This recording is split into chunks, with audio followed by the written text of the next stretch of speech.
कल एक टॉपिक शुरू किया था, हरियाणा का जिलेवार परिचय। बेटा, हरियाणा की ना नौकरियां जनवरी में उम्मीद है, उसमें हमने हरियाणा का गठन पढ़ा, कैसे पेप्सू का विवाद था, कैसे हमारा कलेश था, हिंदी भाषी पंजाबी भाषी दो लोगों ने, बेटा बातचीत बंद कर दो, दो लोगों ने काम किया, एक सच्चर और एक फजल अली। सच्चर लोकल थे, हमारे सीएम थे पंजाब के, उनके फॉर्मूले को हमने नकार दिया कि हम नहीं जी आपकी बात मानते। 1 अक्टूबर 1949 जो सच्चर ने बात कही, सेम बात फजल अली ने कही, लेकिन वो नेशनल था, हमने मान ली कि ठीक है, दो क्षेत्र बना दिए, एक पंजाबी क्षेत्र पंजाबी भाषी और एक हम हिंदी भाषी। हमने ये बात मान तो ली जब 56 में कितने राज्य बने, हाँ, लेकिन हमारे मन में था कि हमें अलग होना है। और इसका रिजल्ट 4 साल बाद जब मास्टर, क्या नाम था पहले वाले का, तारा सिंह, 1960-61 में उन्होंने कहा कि हमें पंजाबी सूबे के लिए काम करना है। सेम ऐसी बात उन्होंने 1948 में भी की थी। उस टाइम पर एक पत्र निकाला था अजीत, जिसमें कहा था सिख कम्युनिटी को अपने एक सूबे की डिमांड करनी चाहिए। सूबा मतलब एरिया। 49 से अब 60 आ गया था, इस बीच में बहुत सारे कलेश हो भी गए थे। 60-61 में तारा सिंह ने प्रोफेशनल तरीके से कि भाई मेरी बात सुनी जाए, समझी जाए। इसके बाद फिर कुछ समय बाद ही 1965-66 में एक और नाम बहुत बड़ा हुआ, जिनका नाम था फतेह सिंह। फतेह सिंह जी के बाद फिर हमने देखा कि आमरण अनशन 48 दिन का वो टूट फूट जाना। फाइनली ये हो गया कि हरियाणा और पंजाब को अलग कर दो, नहीं तो अब ये लड़ेंगे। और हमारी हक की बात दिल्ली में लोकसभा में उठाई किस आदमी ने, हाँ, 3rd लोकसभा चल रही थी, सरदार हुकुम सिंह ने ये बात कही कि भाई इनका कलेश मचने से पहले इनको अलग कर दो, नहीं तो फिर ये ज्यादा लड़ेंगे मरेंगे। इनकी बात की वैल्यू रखी गई और 3 आदमियों को यहाँ भेज दिया गया, JC Shah, MM Philip, S Dutt. इन तीनों को जिस दिन यहाँ ये लोग आए उस दिन डेट थी 23 अप्रैल 1966। इन्होंने 1.25 महीना यहाँ काम किया। 31 मई 66 को इन्होंने अपनी रिपोर्ट बंद करके और पकड़ा दी प्रेसिडेंट ने वो रिपोर्ट रखवाई फिर सितंबर में लोकसभा राज्यसभा में, जहां उसके ऊपर बहस हुई, डिस्कशन हुआ, फाइनली पारित कर दी कि ठीक है बना दो स्टेट। और फिर हमारा हरियाणा अस्तित्व में आ गया नवंबर 1966 को। ये हमारी कहानी है उस 1 साल की। उससे पहले कलेश कई सालों से चल ही रहा था। 48 से बात कर रहे थे, फिर वो इसमें 49 में, फिर 56 में, फिर 60 में, फिर 65 में, फाइनली हरियाणा बन गया। और पंजाब का कितना % हिस्सा हमें मिला, 35% हिस्सा हमें मिला। हमारी नेचुरल बाउंड्री, एक तो ऊपर की पहाड़ियां और एक नीचे की पहाड़ियां, एक हमारी ये वाली नदी और एक ये वाली नदी, ये घग्गर, ये यमुना, ये शिवालिक, ये अरावली, इनके बीच में हरियाणा बसा हुआ था, जिसके हम 22 जिले कल हमने पढ़ने स्टार्ट किए थे। हम जब अलग हुए तो हमें मिले थे 7 जिले। ट्रिक था घर जेके में, यहाँ जे का मतलब झज्जर नहीं है, जींद है, के का मतलब करनाल, आगे जाके इनके अलग अलग जिले बने। ये सारे 1 नवंबर 1966 को थे।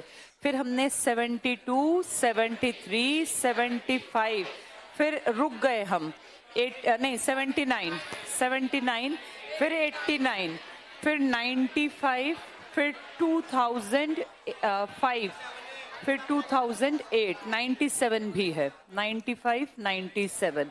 ये 2-4 बार लिखने से ना याद हो जाते हैं। इनमें अगर देखें तो 2 बने थे, सोनीपत और भिवानी, 9 हो गए थे। फिर बना था कुरुक्षेत्र, फिर बना था सिरसा, ये 12वां बना था फरीदाबाद। कौन से नंबर का था? आज हम 22 हैं, 23वें की तरफ चल रहे हैं, लेकिन इसकी इंपॉर्टेंस है 12वें की। इसके बाद 89 में KRPY, पी का मतलब पानीपत। पानीपत इकलौता है जिसको अलग किया, 1.5 साल अलग रहा, फिर जाके चिपक गया करनाल, फिर इनको अलग कर दिया कि तुम अब अलग अलग अपने काम संभालो। 89 के बाद 91 में ये इकट्ठा हुआ जुलाई में, फिर ये 92 की 1 जनवरी को अलग कर दिया। वाई से यमुनानगर होगा, रेवाड़ी और करनाल वहां था, कुरुक्षेत्र यहाँ, तो ये क्या है, कैथल। 95 में पंचकुला, 97 में FJ, फतेहाबाद और झज्जर, 2005 में मेवात, 2008 में पलवल, पलवल, और तुम्हारे सामने 2016 में चरखी दादरी, और अब घोषणा हो गई है हांसी, लेकिन अस्तित्व में आएगा 26 में, क्योंकि प्रोसेसिंग में टाइम लगेगा। ये हमारे आज तक के सारी जितने बने हैं उनकी कहानी। कल हमने कुछ पढ़ लिए थे, स्टार्टिंग कर ली थी, चलो आज उसको आगे से देखते हैं क्या है, ताकि हमारा कंप्लीट हो। ये तीसरे पर आ गए थे, अंबाला पर। GHA, हम ट्रिक से पढ़ रहे थे ना, घर JKM, तो GHA पर आ गए थे अंबाला। अंबाला क्यों फेमस है बेटा? अंबाला में एक तो हाँ, अंबाला कैंट है। कैंट क्या होता है? कैंटोनमेंट। हाँ, अब ज्यादा सुनना थोड़ा सा, जिसे कहते हैं सैनिक छावनी। छावनी में ना बेटा बड़ी संख्या में दल बल रखा जाता है। जैसे नॉर्मल हर जगह पुलिस है तो लिमिटेड है, एकदम से बहुत पुलिस नहीं आ सकती है, फौज। लेकिन जहाँ छावनी होगी ना, वहाँ इंस्टेंट जरूरत पड़ने पर बहुत बड़ी फौज इकट्ठी हो जाएगी। तो ये कैंटोनमेंट का एरिया है, हमने नहीं बनाया कभी, पहले से अंग्रेजों ने अपने राजकाज के टाइम बना दिया था। तो अंबाला जैसे ही आए तो अंबाला कैंटोनमेंट। एक अंबाला का जो रेलवे जंक्शन है ना बेटा, वो काफी बड़ा है, और उत्तर भारत की एक बड़ी ये मान लो इसकी जिसने अपनी पहचान बना रखी है, वो इनका रेलवे का जंक्शन है। तो रेल में नाम आए तो अंबाला आएगा, कैंटोनमेंट का नाम आए, छावनी का नाम आए तो अंबाला। हमें क्रांति स्टार्ट करनी थी अंबाला से। श्याम सिंह नाम के एक आदमी ने बेवकूफी की और वो स्टार्ट नहीं हुई। अंबाला आज की अगर बात करें तो अंबाला में मिक्सी बहुत बनती है, मिक्सर, जूसर, ग्राइंडर, जो तुम घर में मिक्सी इस्तेमाल करते हो, इसका सबसे बड़ा उत्पादक हमारा जिला है अंबाला, और इसीलिए इसका नाम पड़ा mixie city. Mixie city Ambala में ही मुलाना और ये सारी बेल्ट है, जहाँ कुछ इंपॉर्टेंट चीजें हैं जो आती रहेंगी, बताती रहूंगी मैं। देखो अंबाला, स्थापना सेम डे है, 1 नवंबर 66, हेडक्वार्टर सेम है, क्षेत्रफल 1569, तहसीलें टिक कर लो, अंबाला, नारायणगढ़, ये बहुत इंपॉर्टेंट है बेटा, नारायणगढ़।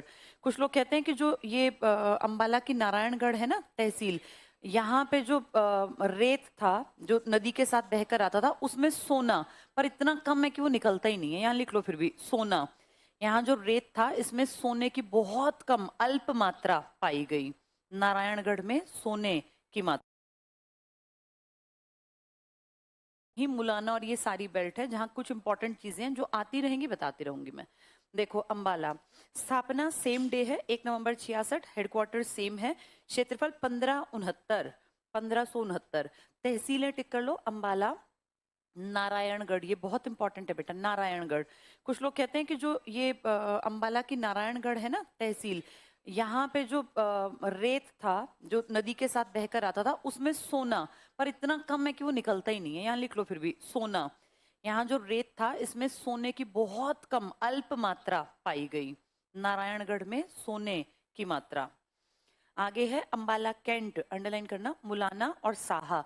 जब भी साहा आएगा ना बेटा, तो एक बड़ा फूड पार्क है। अब ध्यान से सुनो, हरियाणा में खान पान बहुत बढ़िया हो सकता है, क्योंकि यहाँ कच्चा माल, जो फूड पार्क होता है ना, इसमें क्या करते हैं, जैसे मान लो 50 एकड़ जमीन ले ली किसी एक बड़ी कंपनी ने, उसने अलग अलग लोगों को इनवाइट करके यहाँ अलग अलग ऐसे कॉम्प्लेक्स बना दिए बेटा, छोटे छोटे से।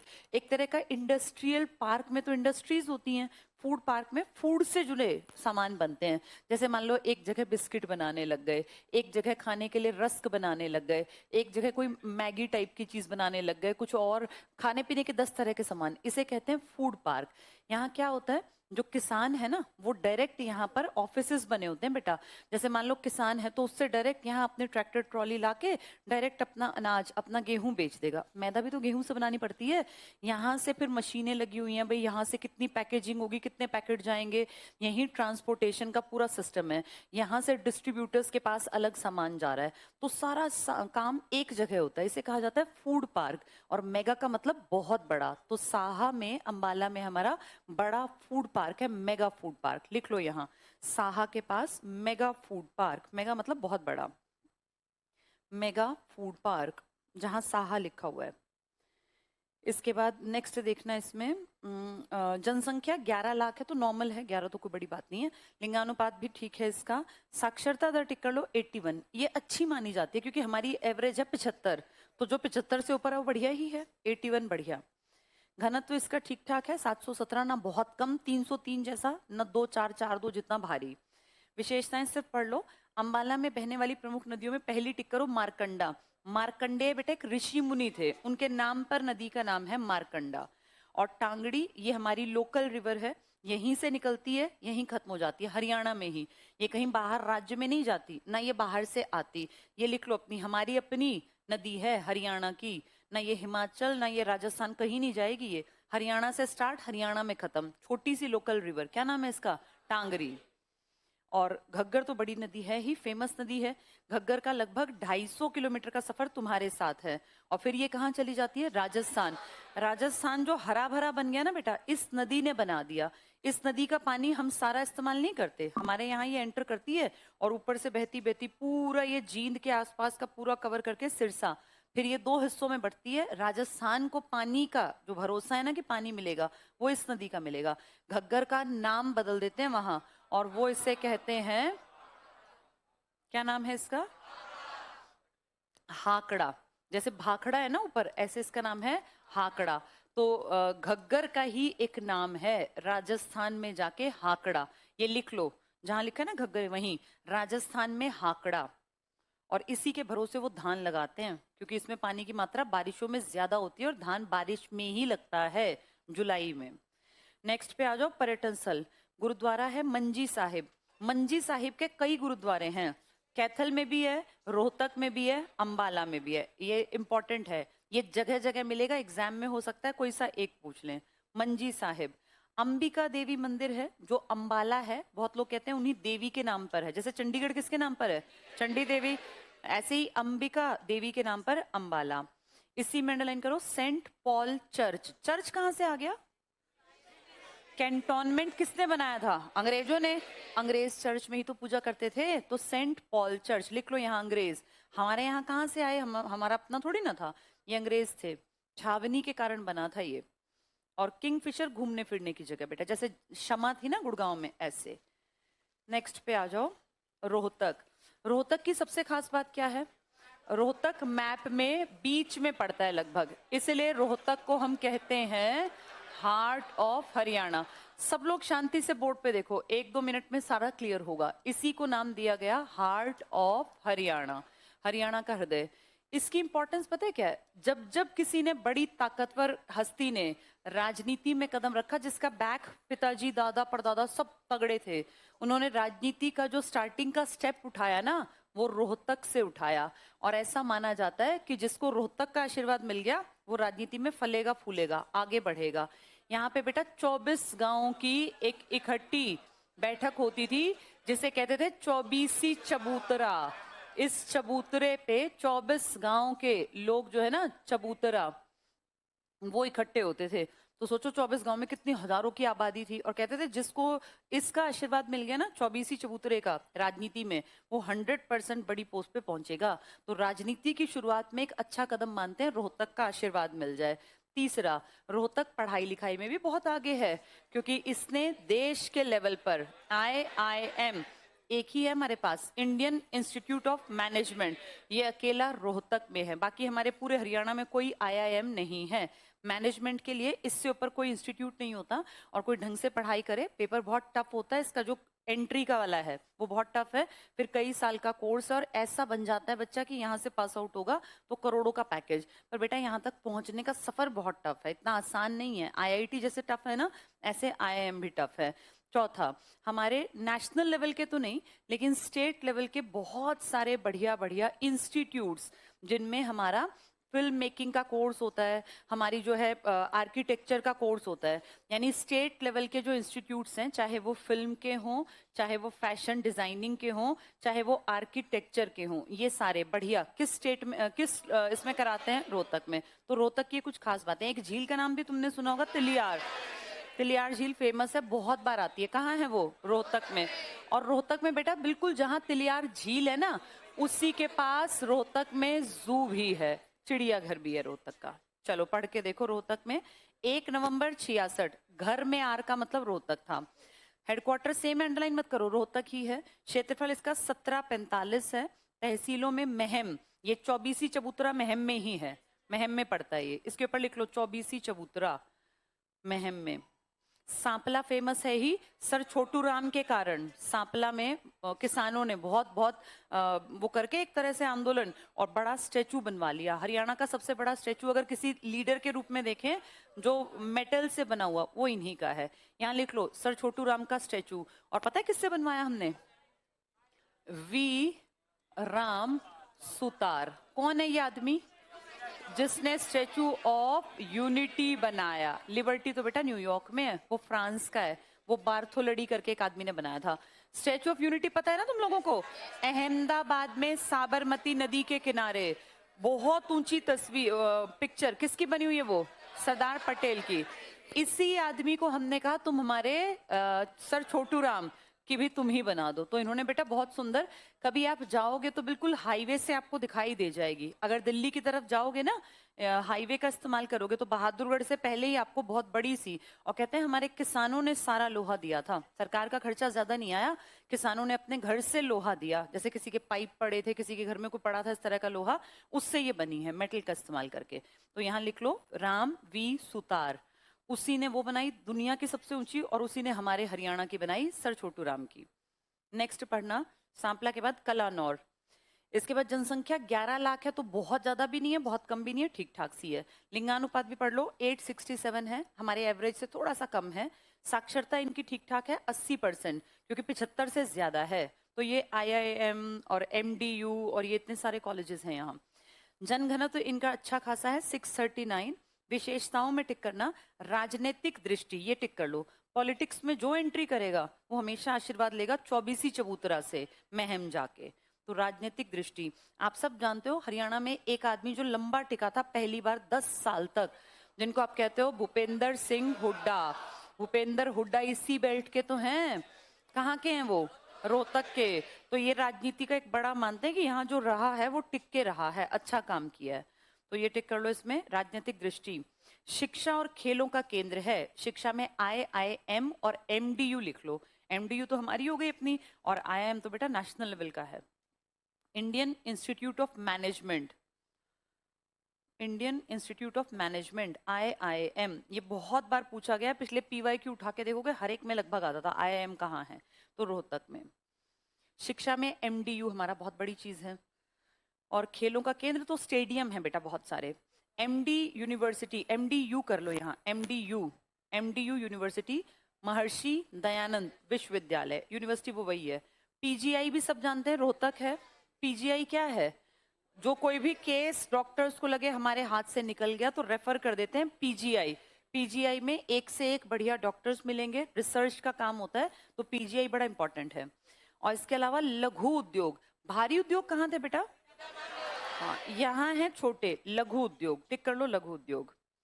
पर्यटन स्थल में आ जाओ, घूमने कहाँ जाएं? तिलियार झील लिख लो, पास में जू, किसी के बिल्कुल साथ अटैच्ड है, दोनों की बाउंड्री टच है जू की, रोहतक में जू है। और जींद पे आ जाओ, जींद की क्या खास बात है बताना?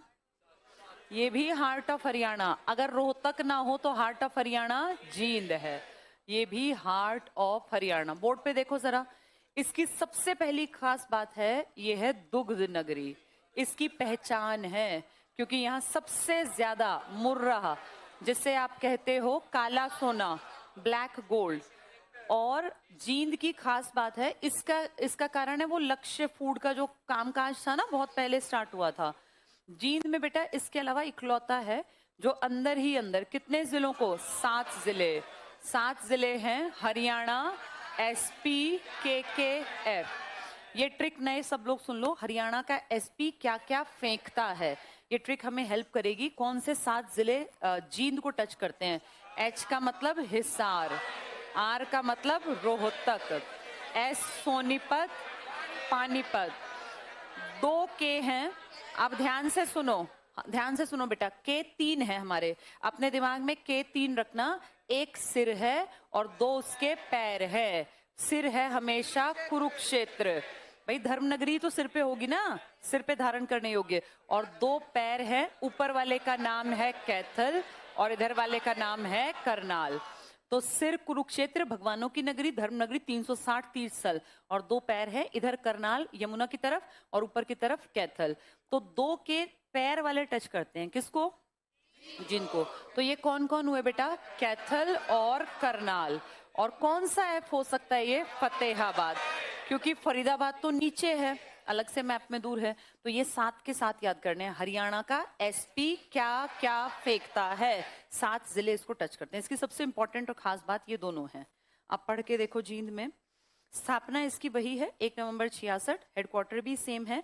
क्षेत्रफल 2702 है, तो बहुत बड़ा भी नहीं है 4000 टाइप का, और बहुत छोटा भी नहीं है 1000 से कम वाला, बीच में। तहसील देखो जींद, सफीदों इंपॉर्टेंट है, सफीदों, उचाना, नरवाना बहुत बहुत इंपॉर्टेंट है, सारे कुछ भी पूछ लेते हैं एग्जाम में। जनसंख्या इसकी अच्छी खासी है, 10 लाख से ऊपर की है ना, 13। इसके बाद लिंगानुपात पढ़ लो बस, 870। साक्षरता थोड़ी सी एवरेज से कम है, हमारी एवरेज है 75, तो उससे थोड़ी सी कम है। जनसंख्या का घनत्व भी इसका ठीक ठाक है। विशेषताएं टिक करो। ऐतिहासिक और पौराणिक महत्व है। जींद में बेटा एक जगह पड़ती है पांडु पिंडारा।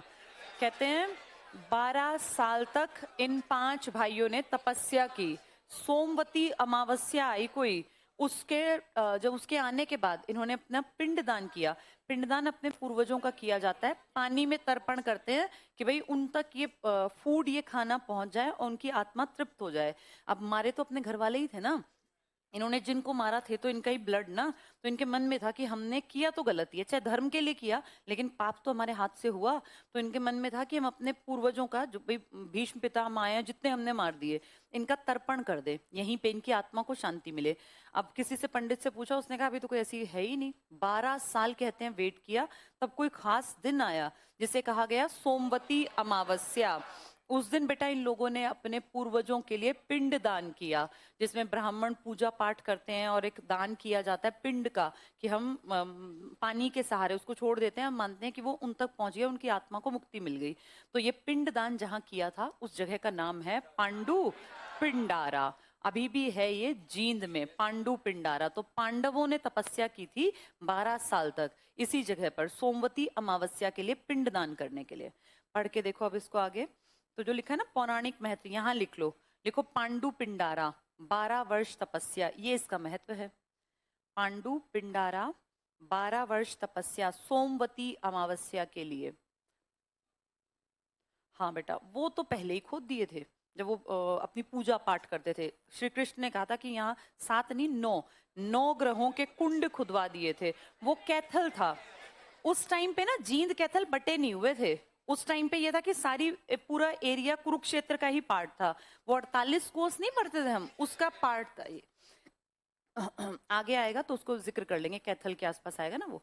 चलो ये पढ़ना, पौराणिक महत्व लिख लिया तुमने यहाँ, पांडु पिंडारा और 12 वर्ष सोमवती अमावस्या। नेक्स्ट पढ़ना, जिला कृषि और पशुपालन में अग्रणी। पशुपालन में किसका नाम लिखोगे? मुर्रा। लिख लो यहाँ मुर्रा।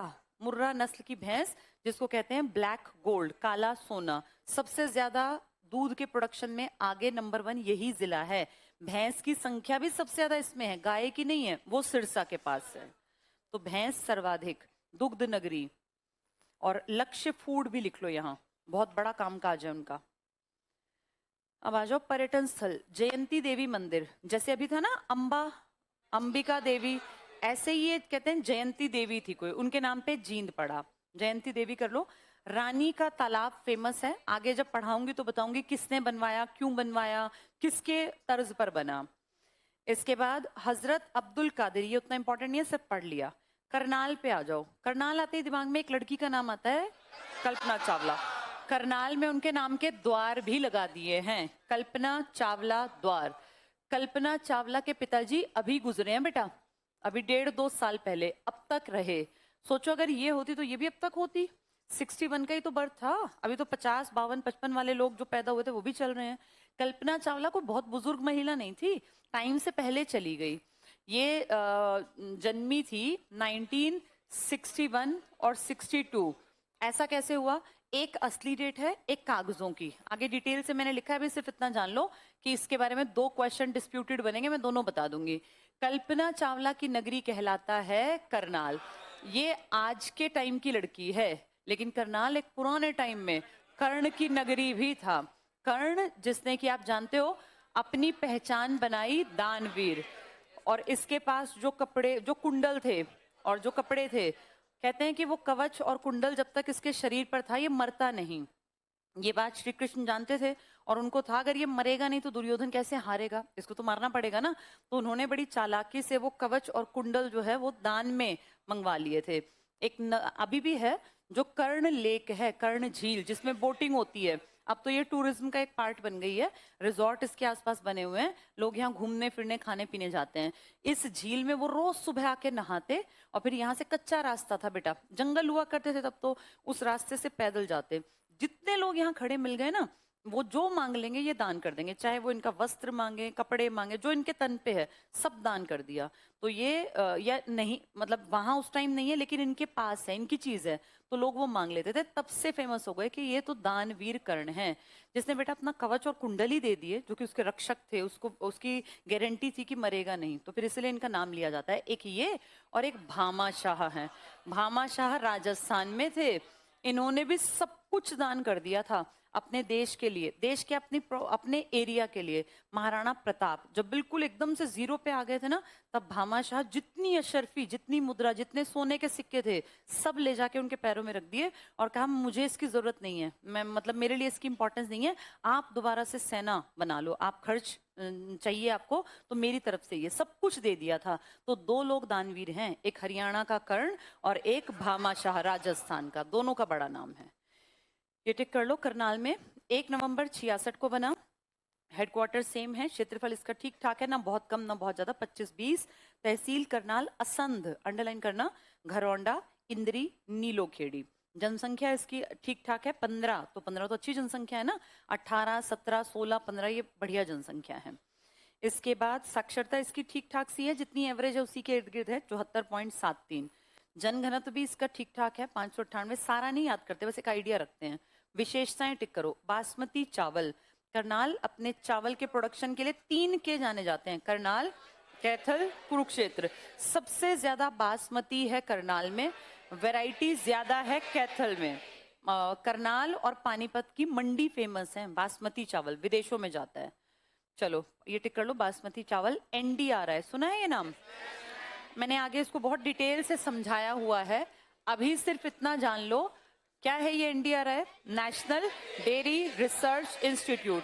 हमने नहीं बनाया, अंग्रेजों ने 1923 में बना दिया था, साउथ में बनाया था, वहां से उठा के हमारे यहाँ ले आए। आज हमारी पहचान है NDRI। आप अगर दिल्ली की तरफ जाओगे अपने हरियाणा क्रॉस करते हुए तो आपको उल्टे हाथ में पड़ेगा, और दिल्ली से जाओगे तो राइट हैंड। बहुत बड़ी प्रॉपर्टी है, जंगल दिखता है बाहर से, बड़ा सा बोर्ड लगा है NDRI का, national dairy research institute.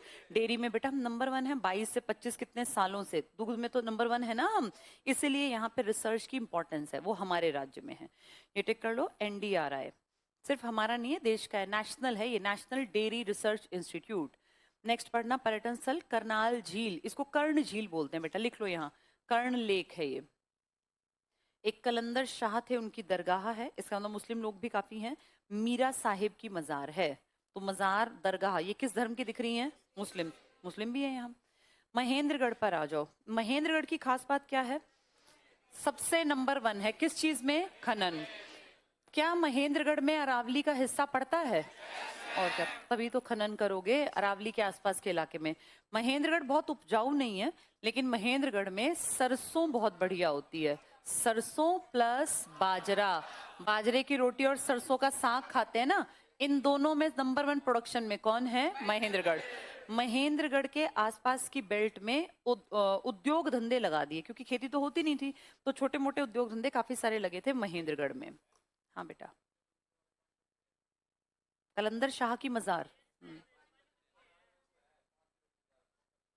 1 minute, अच्छा कलंदर शाह लिखा है, चलो इसको बेटा भी छोड़ दो, मैं इसको एक बार दोबारा चेक कर लूंगी, हो सकता है ये उसमें लिखनी थी और इसमें टाइप हो गई हो। इस कलंदर शाह वाली को भी छोड़ दो, कलंदर शाह की मजार है फेमस। नेक्स्ट पे आ जाओ, महेंद्रगढ़। कल मैं इसको याद करके एक बार देख के डिटेल में बता दूंगी। हाँ, 5 पुलों वाली पक्की मजार तो है वहीं पर, पक्का पुल की मजार कहते हैं ना उसको। महेंद्रगढ़ देखो, मैं कल बताऊंगी बेटा एक बार दोबारा, ताकि वो दोनों क्लियर हो जाए, दोबारा लिखवा दूंगी। महेंद्रगढ़ में टिक करना, 1 नवंबर 1966, हेडक्वार्टर सेम है। महेंद्रगढ़ का सेम ही है, नारनौल काट दो, नारनौल लिख लो, एक ही तो है जिसका अलग रह गया, बाकी सब सेम है। काट दो महेंद्रगढ़ को, नारनौल। हेडक्वार्टर लिख लो, HQ नारनौल लिखो। अकेला है जिसका मुख्यालय अलग है, बाकी सबके मुख्यालय सेम जगह हैं। पहले नुहू भी था, मेवात का नुहू अलग अलग था, लेकिन अब वो सेम हो गया। महेंद्रगढ़ काट के लिख लेना। क्या लिखोगे? नारनौल। एक नारनौंद भी है, वो अलग है, ये नारनौल है। क्षेत्रफल इसका ठीक ठाक है 1899, इसको टिक कर लो, कई बार इसका पूछा हुआ है महेंद्रगढ़ का। तहसीलें पढ़ लो, नारनौल, अटेली, कनीना, दोनों इंपॉर्टेंट है। अटेली, कनीना।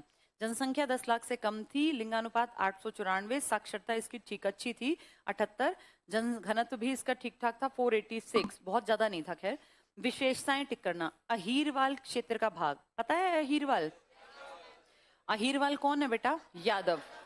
अहीर ही तो हैं, तो अहीरवाल की बेल्ट है रेवाड़ी महेंद्रगढ़। रेवाड़ी महेंद्रगढ़ एक ही बेल्ट में तो आते हैं। ये गुड़गांव, गुड़गांव से लगता रेवाड़ी, रेवाड़ी से लगता महेंद्रगढ़। इस बेल्ट में ही तो एक्टिव हैं कौन से? अहीर। अहीर का मतलब जिसके नाम में हम यादव, इन्हीं को बेटा यदुवंशी भी कहते हैं। यदु के वंश के हैं, भगवान कृष्ण का वंश था ये यदुवंशी।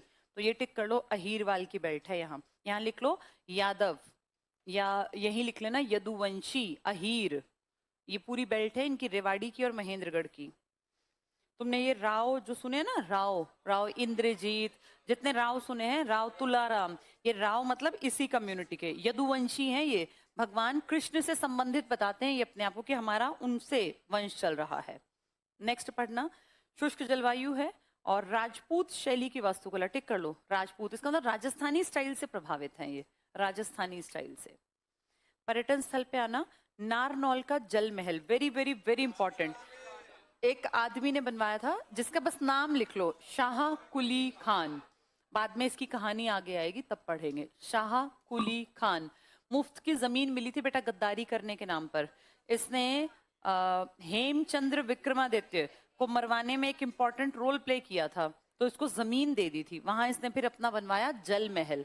जल महल पुराने टाइम में एक बीच में महल, चारों तरफ पानी, अब कोई पानी वानी नहीं है, वो खाली पड़ा है, तो जल महल था। नाम लिख लेना शाह कुली खान, कुली ने जल ढोया, ऐसे याद कर लेना। ठीक है, इसके बाद आ जाओ पन्ना धाय का स्मारक। पन्ना धाय का नाम सुना है तुमने? पन्ना धाय कौन थी? एक औरत जिसने अपने बेटे को बलि दे दिया राजा के बेटे को बचाने के लिए। पन्ना एक औरत का नाम था। धाय माँ होती है बेटा जो बच्चे को पालती है। तो रानी बीमार रही होंगी, कुछ रहा होगा, बच्चा उस दिन उनके पास नहीं था, जो राजकुमार था वो धाय ने अपने पास सुला लिया, धाय माँ ने, पन्ना ने।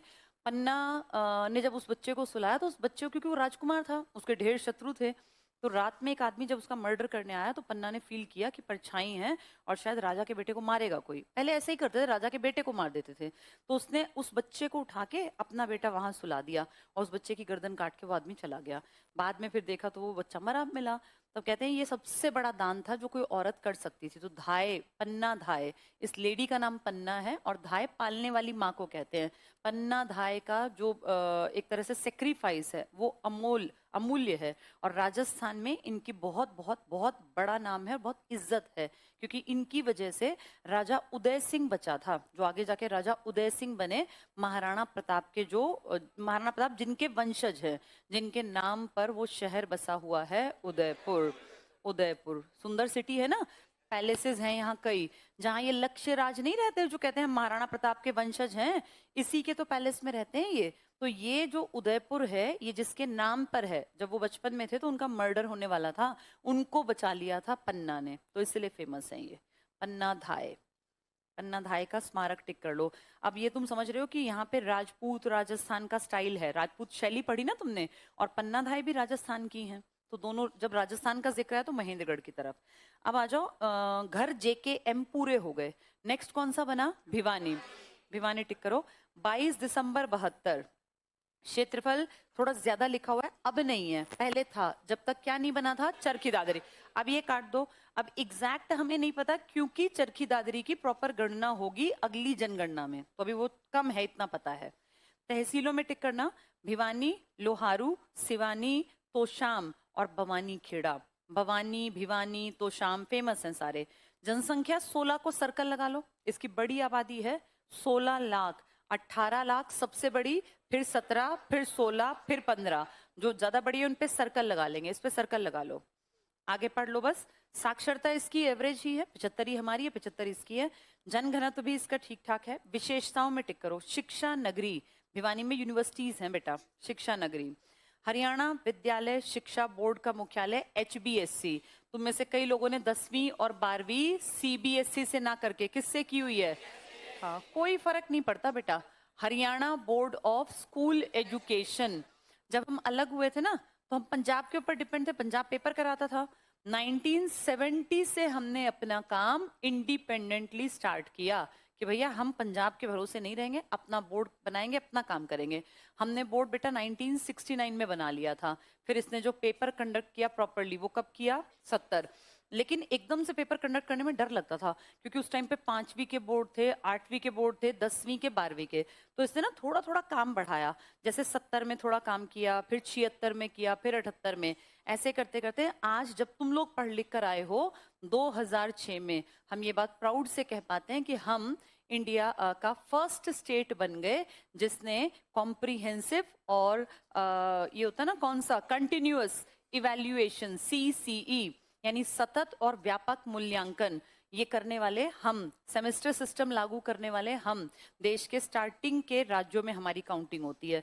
तो आज HBSC वैसे तो रियलिटी है, कुछ नहीं करता है, लेकिन हमें कहना है कि HBSC बहुत अच्छा काम कर रहा है और बहुत बढ़िया हमारे स्टेट का नाम ऊंचा कर रहा है। भिवानी में इसका हेडक्वार्टर है।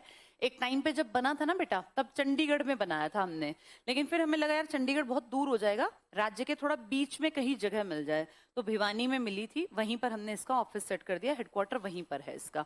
धीरे धीरे HBSC से सारे स्कूल कन्वर्ट होकर CBSE की तरफ जा रहे हैं, क्योंकि HBSC में पेपर लीक बहुत बड़े पैमाने पर होता है।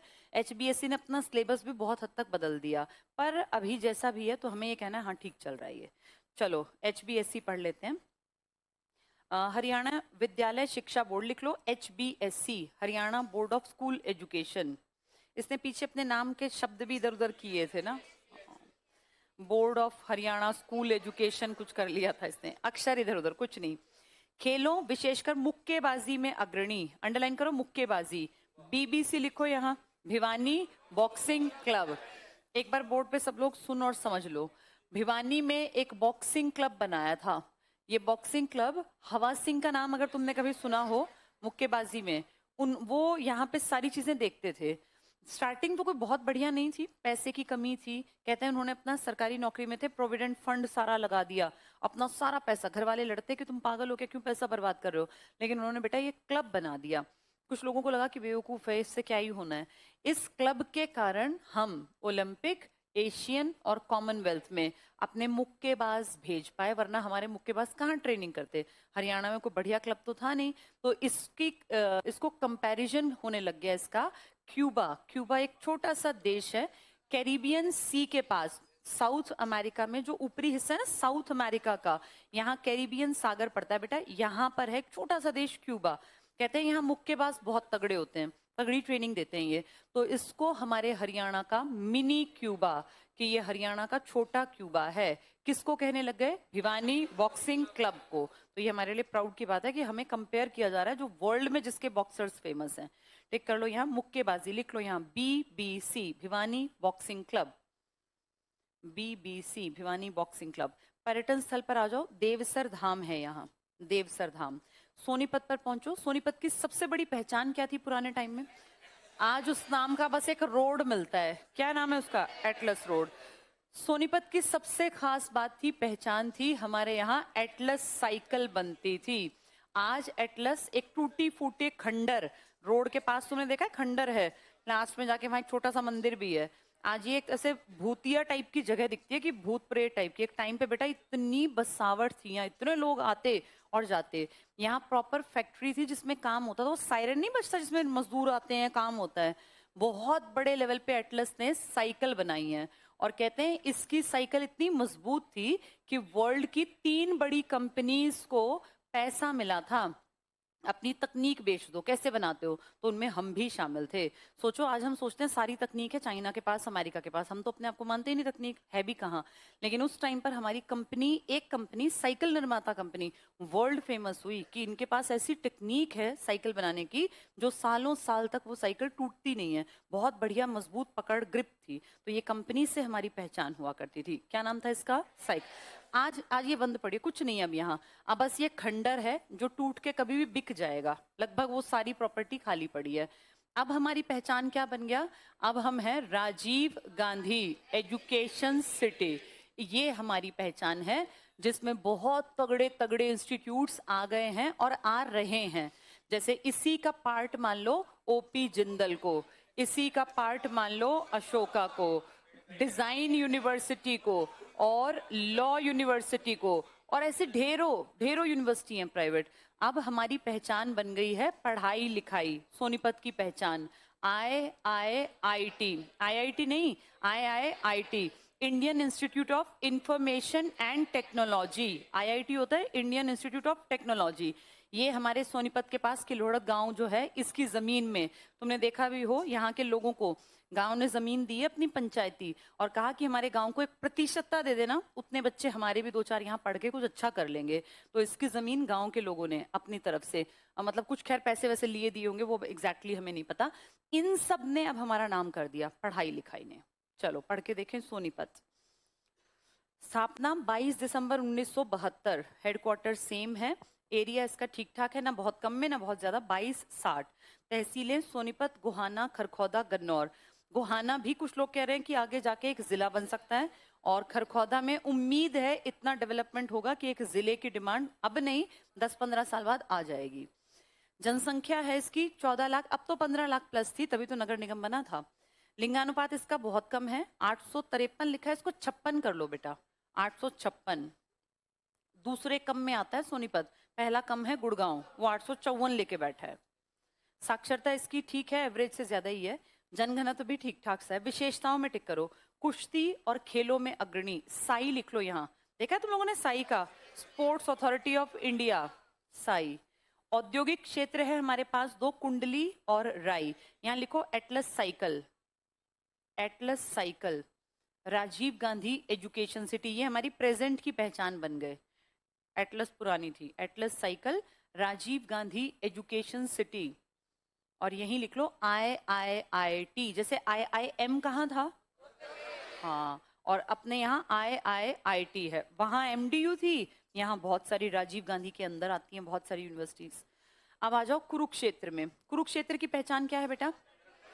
हाँ, कुरुक्षेत्र है 360 धर्म स्थल लेके बैठा है। क्या नाम है इसका?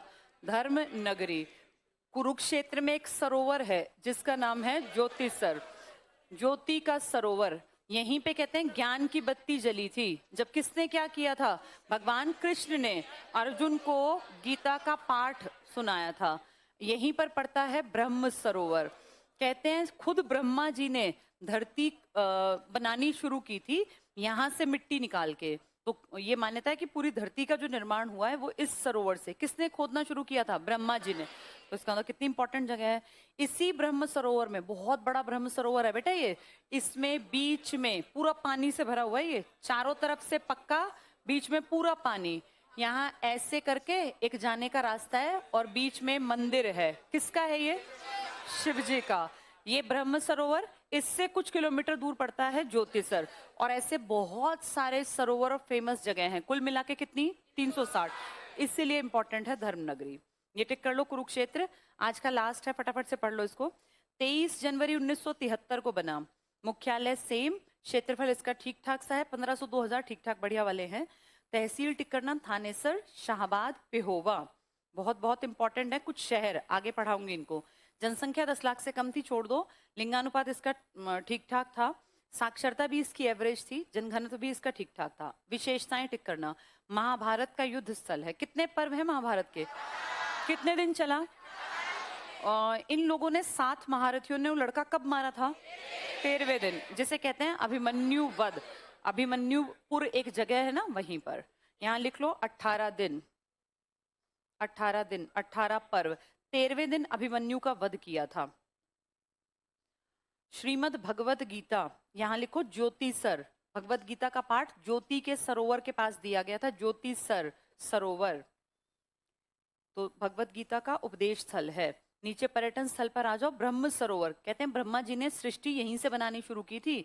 और ब्रह्म सरोवर का जिक्र उसमें भी है किताबुल हिंद में। किसने लिखी थी? अल बरूनी। यहाँ लिख लो, अल बरूनी विदेशी है और उसने भी लिखा कि यहाँ एक बहुत बड़ा सरोवर है, ब्रह्म सरोवर। अल बरूनी की किताब उल हिंद बुक का नाम है बेटा ये, किताब उल हिंद। इसी को तहकीक ए हिंद भी कहते हैं। तो किताब उल हिंद, उल हिंद, इस बुक में हमारे हरियाणा के किसका जिक्र आया है? ब्रह्म सरोवर। किसने लिखी है किताब? अल बरू ने। किस भाषा में लिखी है? अरबी में। कल मैंने दिल्ली पुलिस में करवाया भी था ये लिख लेना, अरबी भाषा में किताब उल हिंद लिखी गई है, जिसमें हमारे हरियाणा के ब्रह्म सरोवर का जिक्र है। ज्योति सर टिक कर लो, यहाँ गीता का पाठ हुआ था। श्री कृष्ण संग्रहालय तो फेमस है ही, और सन्निहित सरोवर में मानते हैं भगवान विष्णु परमानेंट रहते हैं। विष्णु का स्थायी निवास, लिख लो यहाँ, भगवान विष्णु का स्थायी निवास। कौन सा सरोवर? सन्निहित। निहित में, निहित मतलब है वो, उसमें निहित है। यानी देखो, भगवान कृष्ण का भी, भगवान ब्रह्मा का भी, भगवान विष्णु का भी। विष्णु का कौन सा है? सन्निहित। कहाँ गीता का पाठ दिया? और कौन सा? सृष्टि का निर्माण। ये ब्रह्म सरोवर सबसे बड़े सरोवरों में से जो पक्का कर रखा है चबूतरा चारों तरफ से। किसने इसका जिक्र किया था? अल बरूनी ने। कौन सी भाषा में? अरबी। किताब का नाम क्या था? किताबुल हिंद। चलो बाकी कल पढ़ेंगे।